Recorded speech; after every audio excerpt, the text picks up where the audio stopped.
Hello, all, welcome to Cinescope. Here is our review of the Rip movie.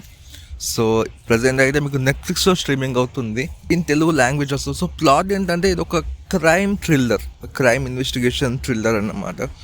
So ఎలా విషయానికి వచ్చేస్తే it's okay, it's decent అనిపించింది. ఎందుకంటే cinema ఉండేది just ఒక 2 hours, కాకపోతే వీళ్ళు ఏం చేస్తుంటే చాలా చాలా చాలా స్లోగా తీసుకెళ్తూ ఉంటారు అన్నమాట. అసలు ఎక్కడ కూడా అంతలా అనిపించదు.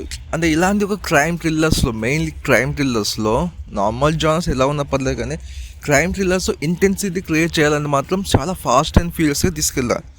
ఒక పాయింట్ ఓపెన్ చేయడానికి కొంచెం టైం తీసుకుని పర్లేదు, కానీ ఓపెన్ చేసిన తర్వాత కూడా వీళ్ళు చాలా స్లోగా తీసుకెళ్ళడంతో అసలు అంతలా ఇంపాక్ట్ అనిపించదు. ఏదో అట్లా ఫ్లాట్గా వెళ్తుంది అనే ఫీల్ తప్ప అంతకుమించి పెద్దగా ఎక్కడ కూడా అనిపించదు. ఆయనతో ఏం బాగున్నాయంటే మాత్రం పర్ఫార్మెన్సెస్ నిజంగా చాలా బాగుంది.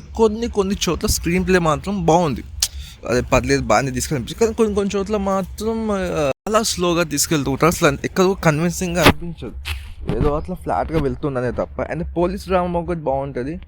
టెన్షన్ కొన్ని చోట్ల టెన్షన్ కానీ క్యూరియాసిటీ కానీ కొన్ని చోట్ల బాగుంటుంది, అంటే బిల్డ్ అవుతూ ఉంటుంది. ఓకే అమ్మో ఇలా ఆయన కొంచెం.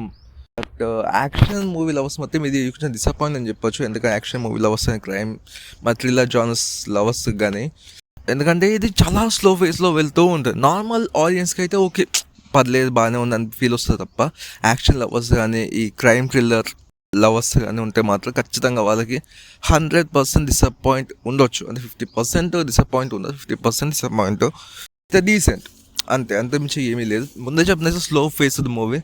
So rest of the remaining it's good, okay బాగానే మంచి సినిమాటోగ్రఫీ బాగుంది. సో ఖాళీగా ఉంటే జస్ట్ అట్లా ఒక ట్రయల్ అయ్యింది అంతే. నెట్ఫ్లిక్స్లో ఉంది, తెలుగు లాంగ్వేజ్లో కూడా. సో ఇలాంటి మరెన్నో రివ్యూస్ కోసం మా ఛానల్ సబ్స్క్రైబ్ చేసుకోండి. Thanks a lot.